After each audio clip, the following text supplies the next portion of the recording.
Far East Broadcasting Company Philippines, in partnership with Green Hills Christian Fellowship Ortigas, bring you a message from the Word of God.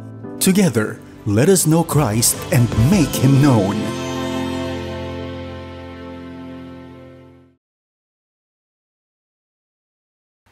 Ang title po ng ating mensahe ngayong hapong ito ay ang makapangyarihang kahabagan ng ating maluwalhating Panginoon. Kung babasahin niyo po mula doon sa title heading ng inyong mga ESV Bible, ang nakalagay na heading po, Jesus Raises a Widow's Son. Yun nga po ang subject matter nitong mensahe na ito.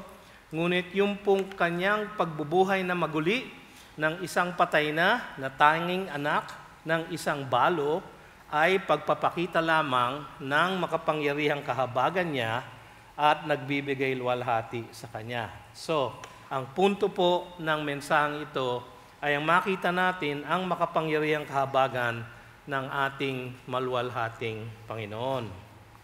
Naalala nyo, nung nakaraan nating pag-aaral, ang ating pong binasa ay Luke 7, 1-10, at doon nakita natin ang kanyang pagpapagaling ng isang alipin ng isang senturyon, isang hentil na mananampalataya sa Diyos, na tumatawag sa kaisa-isang Diyos, pambihira po yon sa isang Romano na centurion dahil marami po silang mga Diyos-Diyusan.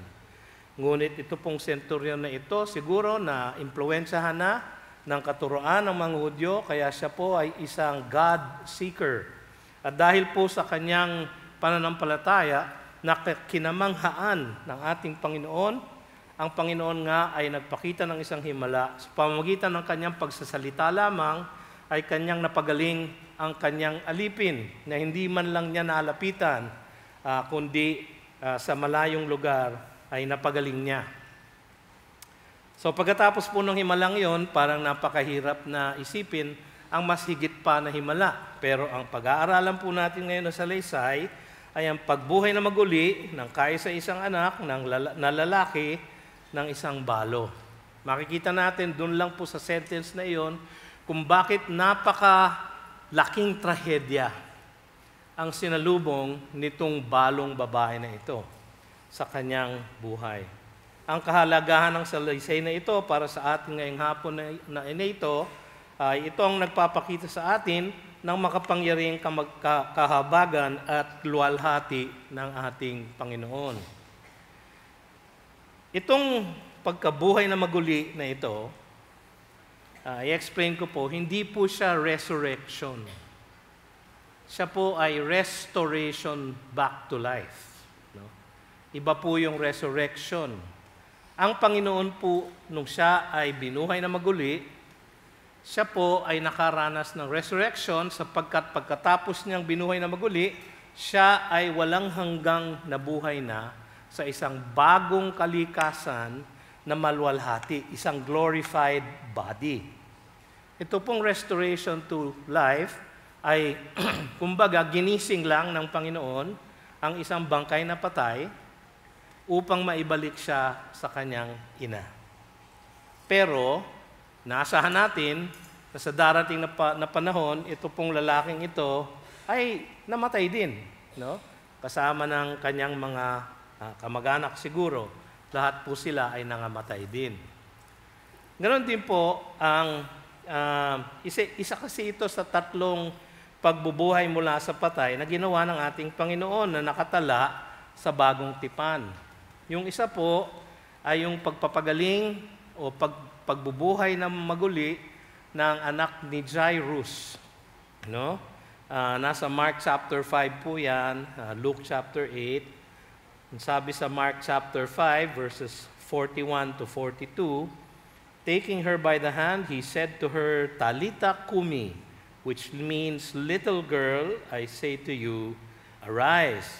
And immediately the girl got up and began walking, for she was 12 years of age, and they were immediately overcome with amazement. Ang isa pang binuhay niya, magmula sa pagkamatay, ay si Lazarus, no? Ang namesake po ng ating senior pastor. si Pastor Lazaro Pabiona. Ang kanya pong namesake ay si Lazarus. Makikita po natin yung kanyang kwento sa John chapter 11. Naalala niyo yung kwentong yun, ano? Nasa malayong lugar si Jesus, pinatawag siya ni Martha, hindi siya bumalik kaagad sapagkat ang sabi niya, ang kamatayang ito ay magre-resulta sa kalwalhatian ng Diyos. Kaya nung kanyang pagkabalik, parang kinutya pa nga siya ni Martha. Sabi niya, kung hindi ka sana nandito, sana hindi namatay ang aking anak, ang aking kapatid. Ngunit ang sabi nga niya, I am the resurrection and the life. Whoever believes in me, even though he is dead, he will become alive. No? So, sa John 11:43, pagkatapos nilang pumunta doon sa libingan, 4 na araw na pong nakararaan. No? So, sabi nga ni Martha, nangangamoy na ang bangkay pagka-4 na araw. Ibig sabihin po, ay nagdi-decompose na siya. Talagang patay na si Lazarus. No? Nung nilapitan ni Jesus ang kanyang grave site, sabi sa John 11:43, when he had said these things, he cried out with a loud voice, Lazarus, come out. At lumabas nga pong si Lazarus, parang mami na naglalakad kasi nakabalot pa ho siya sa kanyang grave clothes. No? Sabi nga ng iba, kung hindi niya sinabi yung pangalan ni Lazarus, lahat po ng patay dun sa bundok na yon, baka nangabuhay na maguli. No? Pero sabi nga niya, Lazarus, ikaw lang ha? Come out. No? So si Lazarus lang ang bumangon. Yun po ang 2 other episodes na nag-restore back to life ang ating Panginoon. Ngayon, itong ginawa niya para sa isang babaeng nangungulila ay may katulad na 2 ito sa Old Testament. No? Na nagresulta mula sa pananalangin ng mga propeta ng Diyos. Ang una po ay sa pamamagitan ni Elijah na sa 1 Kings chapter 17 kung saan nanalangin siya upang bumalik sa pagkabuhay ang isang anak, nag-iisang anak na lalaki din, ng isang balo din na babae, isang widow na taga Sarephath. No? Naalala niyo sa Luke chapter 4, ni-refer pa nga yan ni Jesus nung siya ay nasa Nazareth. Sabi niya, kayo ay maniwala, pero itong mga taga Sarephath, mga hindi Hudyo ito. No? Biniyayaan ng Diyos na buhayin ang kanilang anak. Sa 1 Kings 17:23, ang sabi doon, and Elijah took the child and brought him down from the upper chamber into the house and delivered him to his mother. Buhay na po. And Elijah said, see, your son lives. Yung pong delivered him to his mother, tandaan niyo po yun, kasi mamaya ulitin ng Panginoon yun sa kanyang pagbubuhay ng batang lalaki na ito. Yung isa namang episode ay sa pamamagitan ni Elisha. Si Elisha ang pumalit kay Elijah. Sa 2 Kings chapter 4, meron po siyang isang nakaengkwentro na isang babae. Hindi po malinaw kung siya ay naging balo sapagkat mukhang buhay pa yung asawa niya nung nangyari ito. Pero siya ay nanalangin sa pamamagitan ni Elijah na siya ay magkaroon ng kaisa-isang anak na lalaki at pinagkalooban nga siya. Pero namatay yung batang lalaking ito.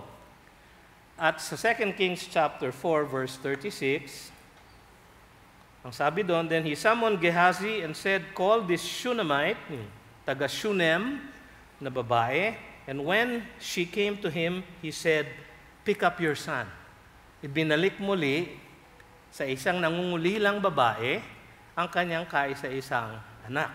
So, very interesting fact po, yung pong Nain, no? Ay isang bayang maliit, nondescript, walang kakaiba sa kanya. Very ordinary town. In fact, hindi siya mababanggit sa New Testament, kundi dito lang. No? Yung pong bayan ng Nain ay nasa isang hillside, ng isang hill na tinatawag na More. No? At yung hillside na yon, ang kabila nun ay ang bayan ng Shunem, kung saan nandoon yung Shunammite woman. So yung milagro ni Elisha, naalala pa nung mga taga Shunem, no? Dahil kalat na kalat yun sa kanilang bayan, at siguro naalala pa nila nung mangyari itong himala na ito sa bayan ng Nain. May larawan dito na binibigay ang Biblia, at ito ay ang dakilang kahabagan ng ating Diyos, lalo na sa mga lubhang nauulila. Lalo na sa mga lubhang nauulila. So tignan po natin ang tatlong bagay, ang kanyang kahabagan, ang kanyang kapangyarihan, at ang kanyang kalwalhatian. No? Kahabagan, kapangyarihan, kalwalhatian. Una, ang kanyang kahabagan. Nasa verses 11 to 13. Ang una natin makikita dito mga kapatid ay may pakay siyang banal para sa isang balo na nawala ng kanyang buong mag-anak. Umpisa natin sa verse 11, ang sabi po doon, soon afterward, ang sabi sa ibang translation sa English Bible, after one day, or after the next day. Sa King James, ang translation po, the next day. So, pero ang tama daw pong salin, according to the ESV, ay soon afterward. Hindi naman po exactly the next day. Pero, malapit na malapit, soon afterward, what? Yung pong kanyang himala sa bayan ng Capernaum, kung saan pinagaling niya sa pamamagitan ng kanyang pagsasalita lamang, ang isang alipin na malapit na mamatay, alipin ng isang senturyon na nanampalataya sa kanyang kapangyarihan na magpagaling. Soon after that, no? Yan po ang ating konteksto, tandaan po natin yan. Soon afterward, he went to a town called Nain, and his disciples and a great crowd went with him. By the way, yung pong town na ito, itong Nain, ay modern-day Nein. Hindi masyadong binago ang pangalan, ano? Pero meron pa hong bayan na ang tawag po ay Nein. Ngayon, meron lang po siyang population ng 200 people. So talagang hanggang sa ngayon, maliit na bayan ito. Soon afterward, he went to a town called Nain. Ang Nain ay isang bayan na nasa timog silangan ng Capernaum, mga 25 miles ang layo, southwest. Dito po ang Capernaum, southwest sa inyong perspective po. Ito po ang Capernaum, southwest, nandiyan po ang Nain. Sa region ng Sea of Galilee ito. No? Isang araw na lakaran. Sapagkat kung 25 or 24 miles yan, ang normal na lakad ng isang tao, na medyo masigla maglakad, ay 3 miles an hour. No? Kaya ko pong gawin yan, pero dapat nakakotse ako. No? Hindi ko kayang lakarin yung 3 miles an hour. In fact, pag nakalakad po ako ng 3 miles, hallelujah na po. No? 25 miles po, 3 miles an hour, mga little over 8 hours. So isang buong maghapong lakaran. Ang layo ng isang maliit na bayan na walang kakaibang halaga. Kaya sa kanyang pagsadya doon, tiyak na mayroong mahalagang pakay ang ating Panginoon. Hawig ito sa pagsadya ni Kristo halimbawa sa isang bayan sa Samaria na nagngangalang Sychar, S-Y-C-H-A-R, sa John chapter 4, kung saan tinagpo niya at sinadya niya rin ang isang babaeng Samaritana, sa balon ni Jacob, na malapit sa Shechem, sa bayan ng Sychar, sa Samaria. At alam niyo ang nangyari dun sa kwentong yon, sinadya niya yon sapagkat hindi nagdadaan ang mga Hudyo sa lugar ng Samaritano. Paikot po sila, kung ito po ang Judea sa inyong perspektibo, nandito po ang Galilee, no? Doon po papunta si Jesus, nandito po ang Judea, no? Ang dinadaanan ng mga Hudyo, tatawid sila ng Jordan, aakyat ng Perea, iikot at bababa sa Galilee. Ganun po ang normal na daan. Si Jesus po, diniretso niya yung Samaria. Hindi po ginagawa yon. Pero ang sabi sa John chapter 4 verse 4, and he had to pass through Samaria. He had to. Bakit? sapagkat sinadya niya ang isang babae muli, babaeng Samaritana, sa balon ni Jacob, upang bahaginan ng mabuting balita ng kaligtasan. Anong mabuting balita? Sabi niya sa John 4:26, I who speak to you am He. Sabi ng babae, with the Messiah, when He comes, He will tell us all things. Sabi ni Jesus, I who speak to you am He. In fact, ang tamang salin ay, who speak to you He, I am. Ego Emi, Yahweh. I am, pangalan ng Diyos. So nagpakilala si Jesus sa babaeng Samaritanang ito na kanyang sinadya sa bayan ng Sychar sa Samaria na hindi dapat dinadaanan ng mga Hudyo.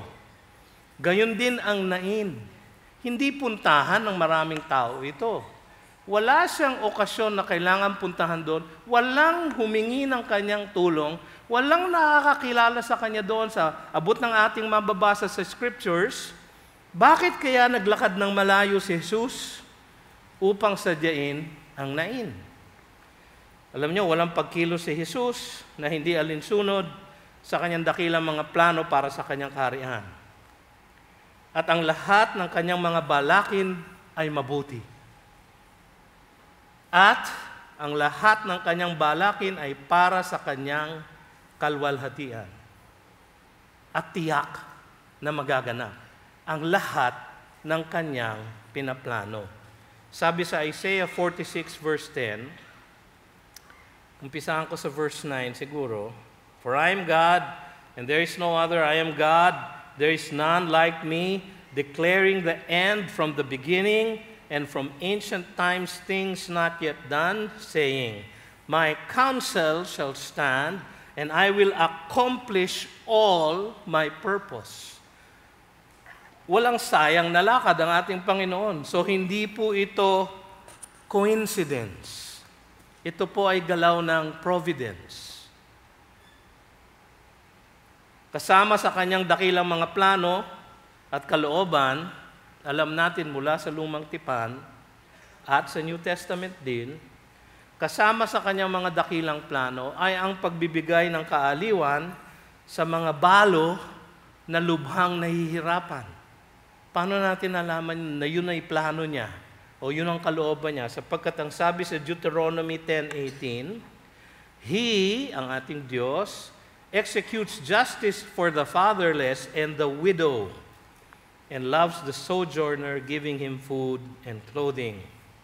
Ang sabi sa Psalm 68:5, Father of the fatherless and protector of widows is God in His holy habitation.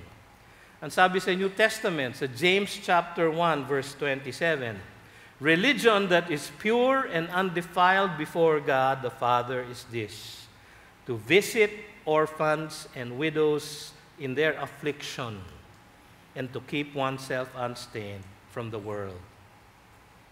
Yan po ang nasa puso niya. Dahil mga isang araw nga nalakaran ng Nain mula sa Capernaum, sinadya na ni Jesus ang balo at ang kanyang anak. Alam nyo, kung nag-umpisa siya maglakad, 8 hours before siya nakarating doon. At ang paglibing sa mga Hudyo is within daylight. Hindi pa namamatay siguro yung batang lalaki. Nag-umpisa na siyang sumadya sa Nain. Nakuha niyo yon? Hindi pa patay ang batang ito. Sinadya na ni Jesus. Dahil alam niyang mamamatay, alam niyang bubuhayin niya muli, at dahil doon, mabibiyayaan ng isang balong nangungulila at maluluwalhati ang kanyang pangalan. Tandaan niyo, ang pagkilos ng ating Diyos palaging for our good and His glory. No? Pangalawa nating makikita, verses 12 to 13.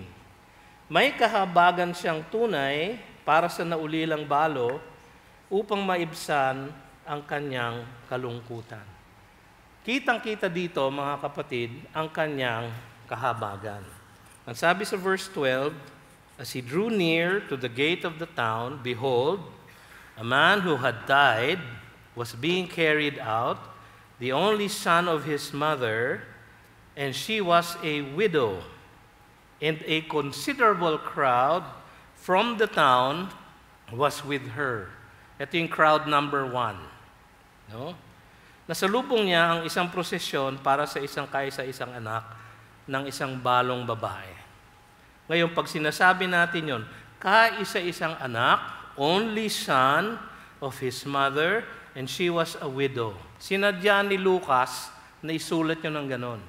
Para makita natin ang lalim ng trahedya na nangyari sa pamilyang ito. Namatayan ng asawa itong babaeng ito, at siguro, normal na normal ang kanilang buhay, pero biglang namatay ang kanyang asawang lalaki. Siya'y naging balo.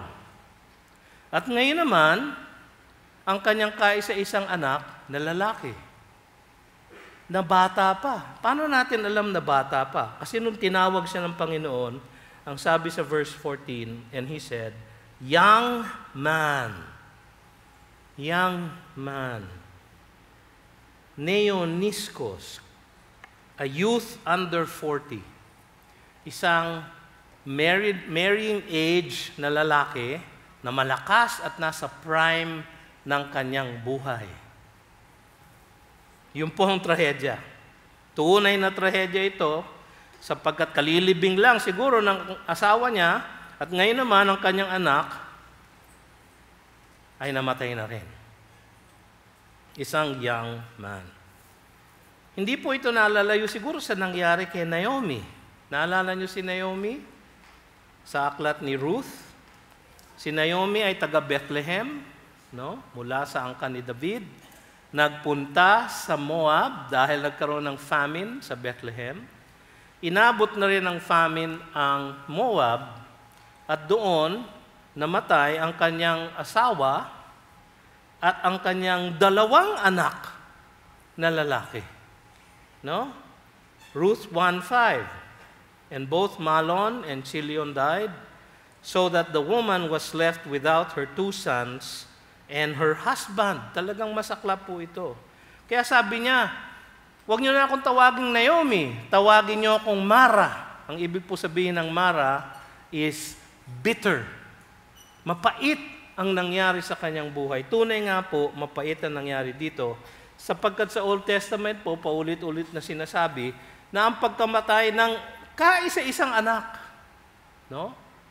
Ay isang napakakalunos-lunos na trahedya sa kahit na sino. Sa Jeremiah 6:26, isang lament ni Jeremiah, O daughter of my people, put on sackcloth and roll in ashes, make mourning as for an only son. Magluksa tayo na parang namatayan tayo ng isang only son, sapagkat ang pagkamatay po ng isang only son ay ang height ng trahedya ng isang pamilya. So, wala na pong social security ang babaeng ito. Wala na po siyang ibang kamag-anak siguro. Hindi natin alam. Ngunit tiyak, siya ay financially in dire straits. Kaya marami sigurong nakikiramay sa kanya. Kaya merong crowd. Siguro yung crowd nakikiramay sa kanya at nananalangin, ako, Panginoon, wag naman sana mangyari sa amin ito. At sa awa nila dun sa babae, sinamahan nila sa kanyang pagluluksa at paglilibing ng kanyang kaisa-isang anak. Kasama na dito si Jesus. Sinadya niya yung balong yaon sa Nain. Marami din sumusunod kay Jesus. Kanyang mga disipulo, merong second crowd. At sila ang magiging saksi ng gagawin niyang mahabaging himala para sa isang naulilang balo. Ang sabi sa verse 13, tignan nyo.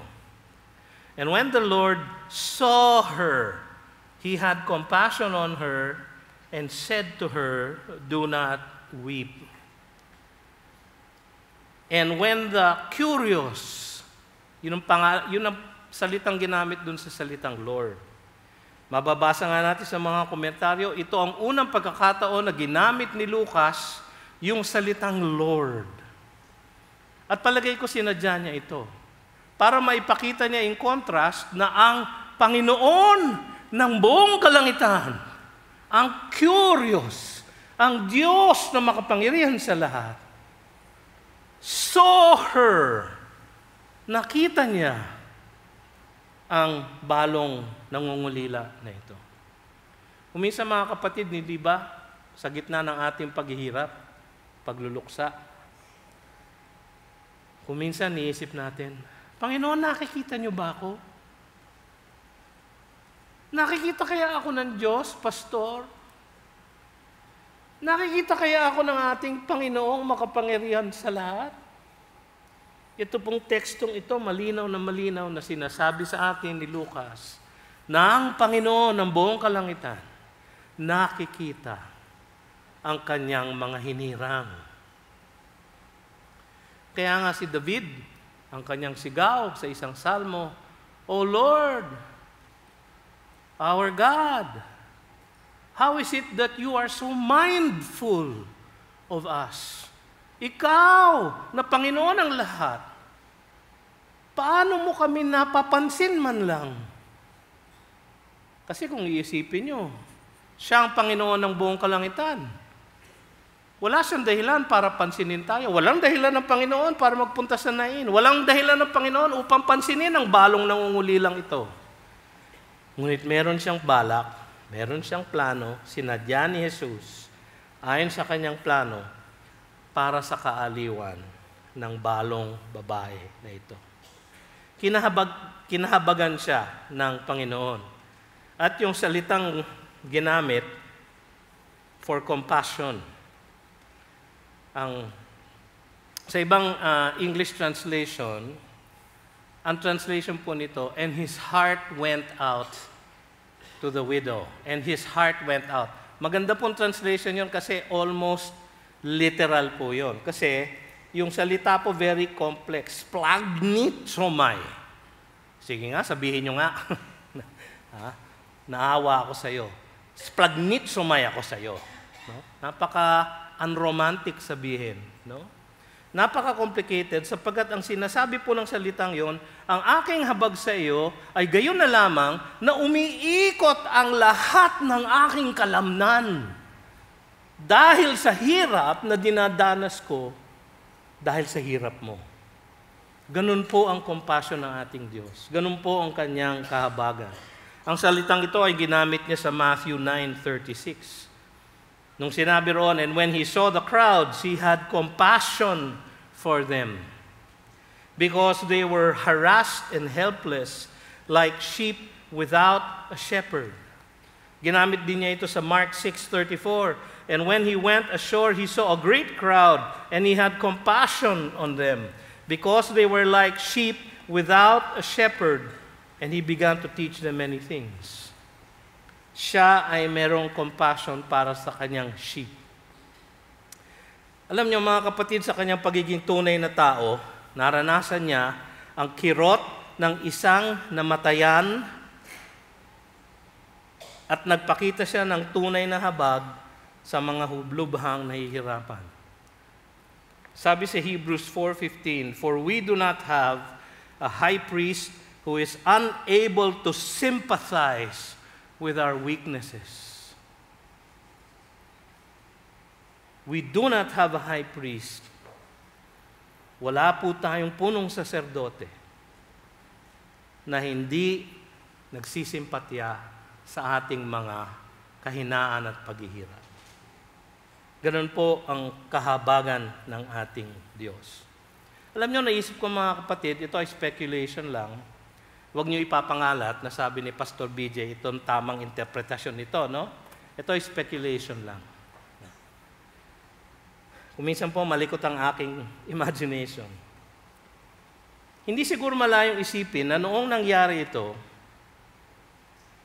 baka pumanaw na si Joseph, yung earthly father ng ating Panginoong Jesus. Kasi alam natin na nung bandang huli ng kanyang buhay, wala na si Joseph sa kanilang pamilya. So, maaaring pumanaw na siya, kanyang earthly father, isang mabuting tao, nagsakripisyo din ng malaki para mahalin at pakasalan ang kanyang earthly mother na naging sisidlan upang siya ay makapasok sa ating mundo. Siguro, patay na si Joseph by this time, at dahil dito, batid na siguro ni Jesus ang lungkot ng isang balo na nawalan ng asawa. Alam na niya kung ano ang lungkot na iyon kasi nakita na niya yung lungkot ni Mary. At kalungkutan ng isang balo na nakasandal ng lubusan sa kanyang anak na lalaki. Si Jesus ang panganay. Datapwat siya sa kanya nakasandal ang kanyang balong ina. So hindi malayong isipin mga kapatid, bagaman ito ay spekulasyon, wag niyo pong ikakalat, no? Na ito po ay interpretation ni Pastor BJ, baka po ako madisiplina ng sibap, no? Hindi naman po malayong isipin, pero parang pasok naman sa mga turn of events. Pero di kaya na alam na ni Jesus ang kirot ng pagkamatay ng isang ama, ng lungkot ng isang ina na nabalo na at nakasandal sa kanyang anak? Ngunit ang punto ng talatang ito ay hindi yon. Ang dakilang kahabagan ng ating Panginoon para sa mga lubhang nangungulila dahil sa kamatayan ng isang mahal sa buhay. Alam niyo mga kapatid, kung minsan hindi natin maipaliwanag kung bakit kinukuha ng Diyos ang ating mga mahal sa buhay. Kung minsan sabi nga natin, untimely. Pero alam niyo mga kapatid, sa ating Panginoon, wala pong kamatayan na untimely. Lahat po ng kamatayan ay timely. Maraming nakakaalam sa inyo, nung mga 18 years na po ang nakalilipas, meron po kaming inampon na anak na babae. Ang pangalan niya po ay si Hannah Bethany. Isang Sabado ng gabi, December 5, 2006, nagtatawanan pa po kami sa bahay, pinapatawa po namin siya. Tapos nagbala kaming kumain sa labas. At bigla siyang inubo ng inubo. So, nag-alala si Bebet, dinala namin sa ER ng Medical City, at hindi na po siya nakalabas doon. Kinabukasan, alas 6 ng umaga, binawian siya ng buhay. Bago pa lang namin siyang naampon, mga 7 weeks. 7 weeks lang po. Pero alam nyo, 7 weeks, 7 years, 70 years, mahal nyo na po yun. Mahal na mahal po namin siya. At napakalaking dagok po sa aming mga anak na lalaki ang kanyang pagkawala. Iniisip ko ng marami, bakit kaya kinuha ng ating Panginoon ang aking daughter na si Hannah? Tapos, after a while, inampon namin si Jana. No? Doon ko medyo naisip, siguro, kung hindi kinuha ng Panginoon si Hannah, hindi namin naampunin si Jana. Kasi meron na kaming daughter. Yung kaya ang dahilan, hindi ko po alam. Pero ang lahat ng ginagawa ng Panginoon ay ayon sa kanyang plano at para sa ating ikabubuti at para sa kanyang ikaluluwalhati. So wag natin iisipin mga kapatid na kung tayo babawian ng isang mahal sa buhay, na ang Diyos ay nagiging malupit sa atin. Sapagkat ang lahat ng kanyang ginagawa is for our good and for His glory.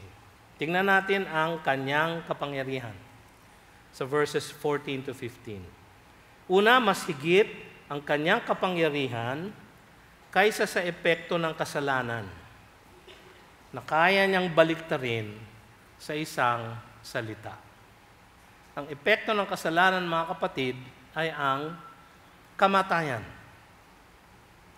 Kung hindi po siguro nagkasala si Adam, buhay pa rin siya hanggang ngayon, at buhay na rin tayo. At siguro hindi tayo mamamatay. Kaya lang baka siksikan na tayo dito ngayon. No. Pero ang resulta po ng kasalanan ay ang physical death. At kung hindi tatanggap sa Panginoon ang may sala at tatanggapin ang alok niyang kaligtasan, hindi lang po physical death ang ating mararanasan, kundi spiritual death din. Dito sa verses na ito, makikita ang kapangyarihan ng Panginoon over physical death. Sabi sa verse 14, "Then he came up and touched the bier, and the bearer stood still, and he said, 'Young man, I say to you, arise.'" Ang una natin mapapansin dito, isang stranger si Jesus, sinalubong isang prosesyon, inawat, at hinawakan niya yung bier. Yung bier po hindi kabaong. Isang parang stretcher siya, parang pallet. Alam niyo yung pallet? Parang paleta na manipis, kung saan nakapatong yung bangkay. Ang mga Hudyo hindi nag-eembalsamo.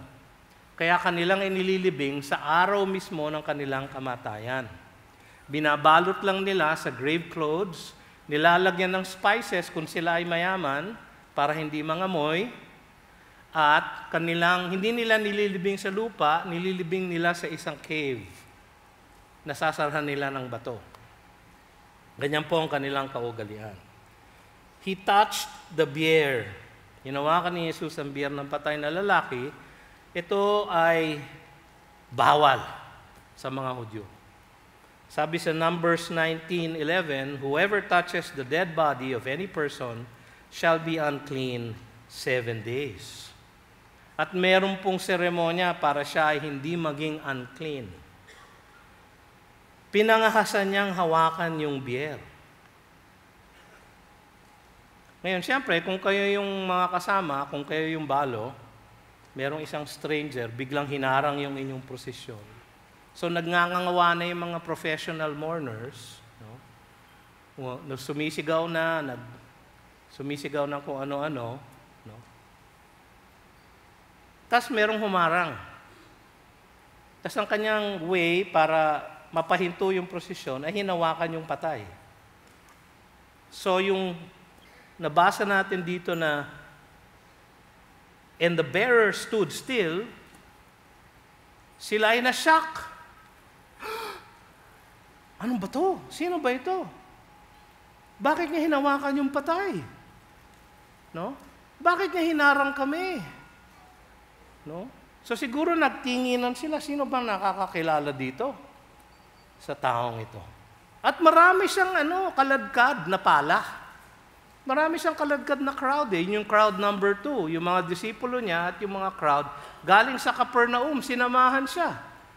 No? Dahil yung crowd na yun sumusunod sa kanya para makita yung kanyang mga himala at baka magpakain kasi siya.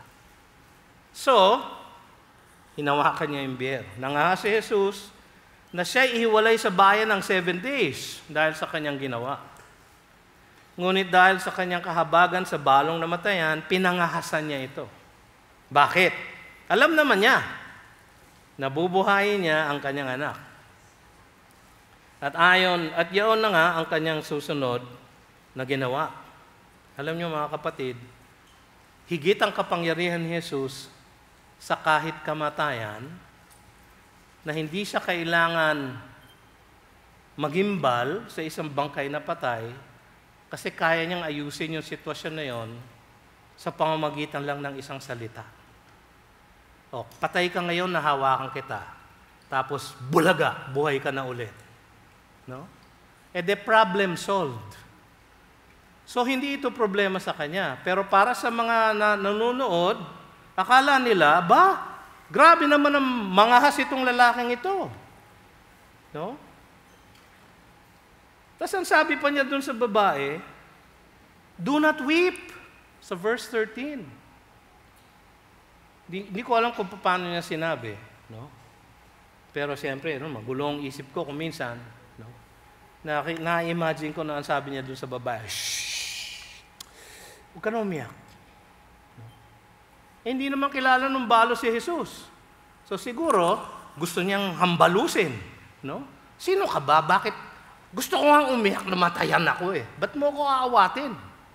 Siguro ang sabi ni Jesus, shhh! Huwag ka nang umiyak. Kasi si Jesus lang nakakalam kung anong susunod niyang gagawin. No? At yun na nga, sa verse 14, inutusan niya yung patay. Nasaan naman kayo nakakita ng inutusan ng patay? No? Mahirap nga utusan yung batugan eh. Di ba? Yung, alam niyo, sabi ng iba, di ba? Ang pinakamahirap gisingin yung nagtutulog-tulugan. Tama? Hindi. Di ba? Yung mga anak ninyo, pag nagtutulog-tulugan, hoy, gising na. Hoy, gising na. Hoy! No? Kunyari, hindi kayo naririnig. Tutulog-tulugan. Napakahirap gisingin ang nagtutulog-tulugan. Napakahirap utusan ang batugan. Di ba? Kanino ko pa sinabi sa'yo, bumili ka ng suka sa tindahan. Kanino ko pa, inulit ko, 2 beses, 3 beses. Wala pa rin. Pero ang ating Panginoon, 1 beses lang. Tsaka hindi nagtutulog-tulugan at hindi batugan, kundi patay. Patay ang kinakausap niya. So kung kayong nanonood, kayong kamag-anak ng patay, siguro inisip niyo, pasira ulo pala itong lalaking ito eh. No? Bakit na kinakausap yung patay? Kasi obvious na ang ina-address niya ay yung namatay kasi sabi niya, young man. Tsaka hinawakan niya yung siguro paanan. O hindi ko alam kung anong nauna sa funeral procession. Baka paanan ng lalaki. No? Hinawakan niya. Inutusan niya, young man, Neoniskos, I say to you, arise. Alam nyo, ganito magbuhay sa mga patay ang ating Diyos. Ang sabi niya dun sa Ketalita, child, arise. Luke 8:54. Sabi niya kay Lazarus, Lazarus, come out. Ganun lang magbuhay sa patay ang ating Panginoon. Masigit ang kanyang kapangyarihan kaysa sa kamatayan mismo. At ito ay ginagamit niya para sa kapakanan ng mga nangungulila. Tingnan niyo yung verse 15. So inutusan niya, young man, I say to you, arise. Anong ginawa ni young man? Verse 15, and the dead man sat up and began to speak. And Jesus gave him to his mother. Iniisip ko tuloy, ano kaya sinabi nung young man? No. Kasi sabi ni Jesus, young man, arise. Kung ang hawak ni Jesus, ito, gamitin niyo imagination niyo, ha? Kung ang hawak niya ay yung paanan, di nung tumayo yung young man, nakaharap sa kanya. No? Tumayo, umupo, sat up. Tapos biglang nagsalita. Ano kaya ang sinabi? No? Ako isang naisip ko, sino ka? Asan ang nanay ko? Ayan, pwede niyang sinabi. Kung katulad siya ng maraming lalaki, pag upo niya, nasan tayo? Pwede pagkain, gutom na ako. No? Ganyan ang mga lalaki. Ang unang iisipin yung sikmura nila. Di ba? Pero ano kaya ang sinabi ng lalaki? Hindi na ni-record ni Luke. Hindi importante. Ang importante, siya ay umupo at nagsalita. Ibig sabihin, siya ay buhay. Para makapagsalita, ang isang tao, kailangan gumagana ang utak, tumitibok ang puso, at nananalaytay sa kanyang mga ugat ang dugong nagbibigay buhay. He sat up and began to speak. Tapos tignan niyo yung ginawa ng ating Panginoon. And Jesus gave him to his mother. Naalala niyo yung sa 1 Kings? Nung binuhay niya, yung anak ng widow from Sarephath, anong sabi ni Elijah? Hindi binuhay ni Elijah yun, nanalangin lang si Elijah. In fact, ilang beses pa siya nanalangin para mabuhay yung batang yun. Si Jesus, isang salita lang. Ang sabi ni Elijah, and he gave his child to the mother. Ang sabi ni Elisha sa 2 Kings chapter 4, call the Shunammite woman, tell her to pick up her son. Yung isa delivery, yung isa pick up. Kuha nyo? Parang Lazada, no? O Food Panda. Dineliver ni Jesus ang kanyang buhay na anak sa kanyang balong ina. Alam niyo, siya na lumikha ng lahat at pinagmulan ng lahat ng buhay ay may karapatan na buhayin kahit na ang isang bangkay. Sabi sa John chapter 1 verses 3 to 4, all things were made through Him, and without Him was not anything made that was made. In Him was life, and the life was the light of men. Hindi tayo dapat nagtataka kung bakit nabuhay yung young man. Tanda ito na siya ang hinirang ng Diyos na Mesiyas. Kaya sa susunod na episode sa Luke chapter 7, nung nagtanong yung mga disipulo ni John the Baptist kung siya nga ang Mesiyas, ang sagot niya, Luke 7:22, go and tell John what you have seen and heard. The blind receive their sight, the lame walk, lepers are cleansed, and the deaf hear, the dead are raised up, the poor have good news preached to them. Naalala niyo yung sermon natin last week? Sa Luke chapter 4, in-announce ni Jesus, the Spirit of God is upon me to preach what? The good news to the poor. Sabi niya sa Luke 7:22, sabihin mo sa mga disipulo ni Juan, ito na ang fulfillment ng Isaiah 61 verse 1. Ito na ako, the Spirit of the Lord is upon me, at ang ebidensya ay binuhay ko ang isang patay. Sa Matthew 11:5, ganun din po ang ating mababasa. Sa Lumang Tipan, katulad ng sinabi ko sa inyo kanina, mayroon ding dalawang babaeng nangungulila na namatayan ng kanilang kaisa-isang anak at tinunggo ng Diyos ang panalangin ng kanyang mga propeta upang ang mga anak na ito ay maibalik sa kanila ng buhay. Malalim ang kahabagan ng Diyos para sa mga balong babae. Kahit mula sa krus, sa gitna ng kanyang paghihirap, ang naisip niya, woman, here is your son. Son, here is your mother. Siya ang panganay na lalaki. Mamamatay na siya sa krus. Sa gitna ng kanyang paghihirap, ang naisip pa rin niya ang kanyang balong ina at hinanap niya ng replacement ang kanyang pagiging panganay na anak. Tinawag niya si Juan, kanyang beloved na disciple.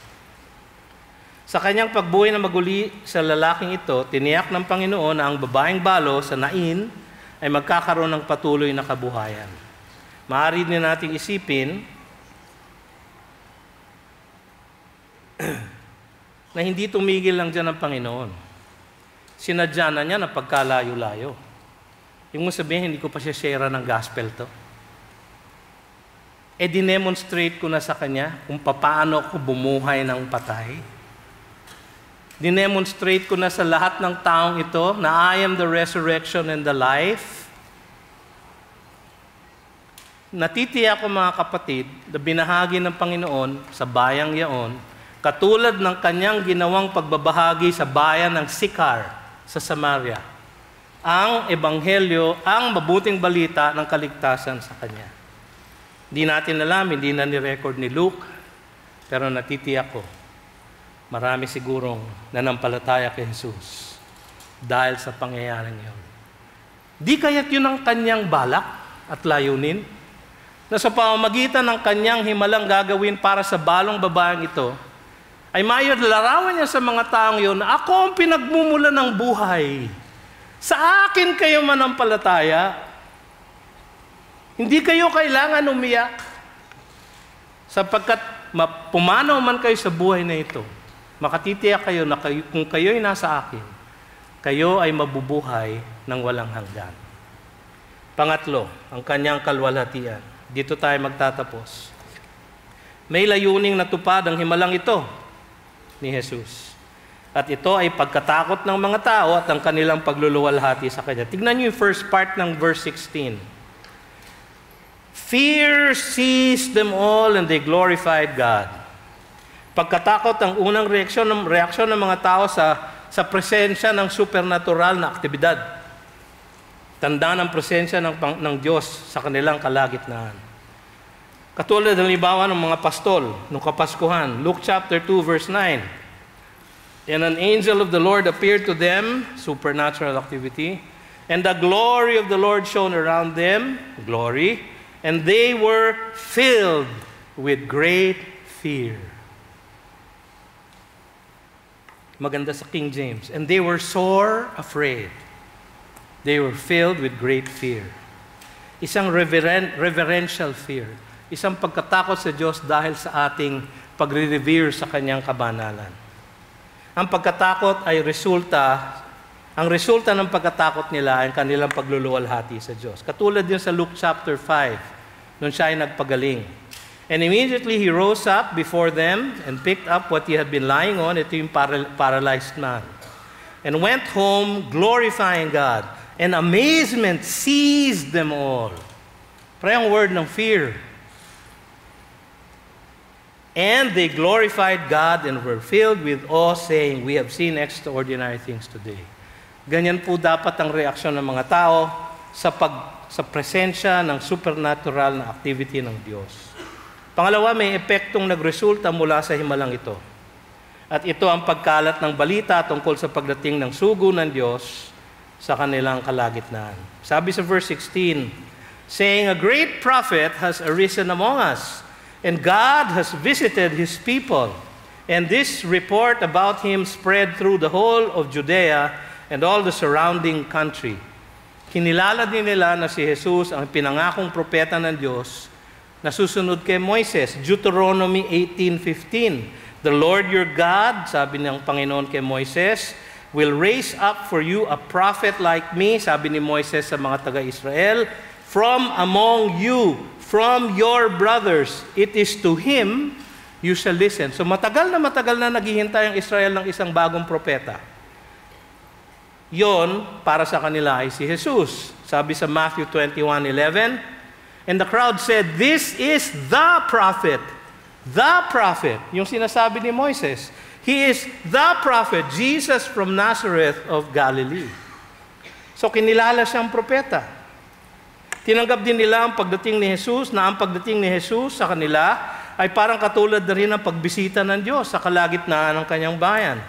Nung si Zechariah nabalitaan ang pagdating ng ating Panginoon, ang sabi niya sa kanyang awit sa Luke 1:68, blessed be the Lord God of Israel, for He has visited and redeemed His people. Sa Exodus 4:31, nung sila ay niligtas, and the people believed, and when they heard that the Lord had visited the people of Israel, and that He had seen their affliction, they bowed their heads and worshiped. Ngunit kulang, mga kapatid, sapagkat si Jesus ay hindi lang propeta. Kasi kung siya ay propeta, pareho lang siya ng tinuturo ng Islam. Pareho lang siya ng tinuturo ng mga Mormon. Pareho lang siya ng tinuturo ng mga Jehovah's Witness. Hindi po siya prophet lang, kundi siya ang anak ng Diyos. Kulang ang kanilang pagkakilala kay Jesus. Ang reaksyon ay kumalat ang balita tungkol sa Kanya. At makikita niyo yun dun sa account ni Luke, habang nagpro-progress yung gospel niya, parang lalong kumakalat ang kanyang fame.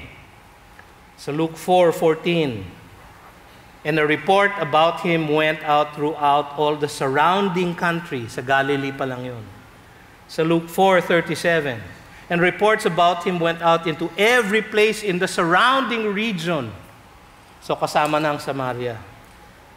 Sa Luke 5:15, but now even more the report about him went abroad, and great crowds gathered to hear him and to be healed of their infirmities. Tapos sa Luke 7, ang nabasa nga natin, and this report about him spread through the whole of Judea and all the surrounding country. So buong Israel na ang inaabot ng balita tungkol sa kanya. Kaya lang, kulang ang pagkakilala. Bilang pagtatapos, mga kapatid, Baka sa salaysay na ito ang ilang mahalagang katotohanan tungkol sa ating Panginoon. Una, siya ay mahabaging Diyos na sensitibo sa mga daing at pangangailangan ng kanyang mga hinirang. Nakita natin yun. Pangalawa, siya ay makapangyarihang Diyos na hindi lang nagpapagaling ng karamdaman, kundi nagbibigay buhay sa mga patay na. Larawan lang ito, mga kapatid, ng huling pagkabuhay na maguli ng lahat ng nananampalataya sa Kanya. Sabi niya sa John chapter 5 verse 25, "Truly, truly, I say to you, an hour is coming and is now here, when the dead will hear the voice of the Son of God, and those who hear will live." Ito ang pakay ng kanyang pagpunta sa nain, upang maipakita niya ang larawang ito, na siya ang dapat nating panampalatayanan. Sinabi niya sa John 11:25, "I am the resurrection and the life. Whoever believes in me, though he die, yet shall he live. And everyone who lives and believes in me shall never die." Tapos tinapos niya yun with a question. Do you believe this? Mga kapatid, binabato ko sa inyo yung tanong na yun. Do you believe this?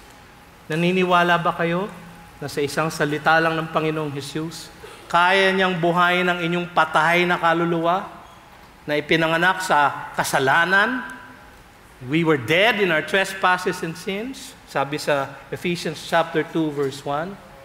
Pero sabi sa verse 4, "But because of God's great mercy and love, He made us alive in Christ."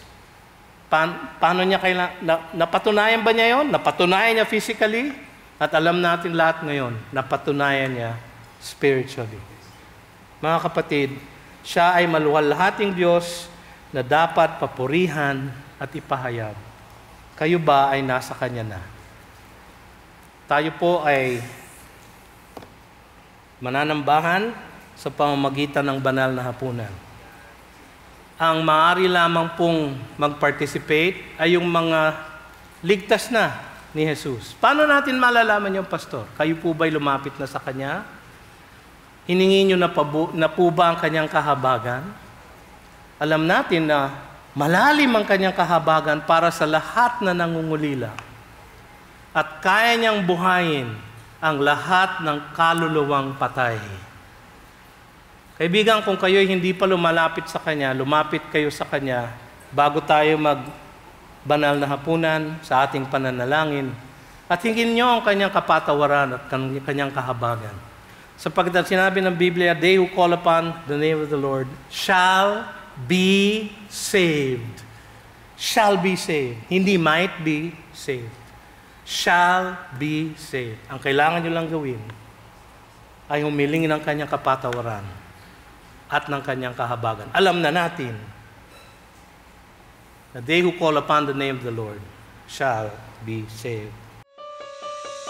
You've just heard a message from the Word with Green Hills Christian Fellowship Ortigas in partnership with Far East Broadcasting Company Philippines. We hope you can join us next week. God bless you.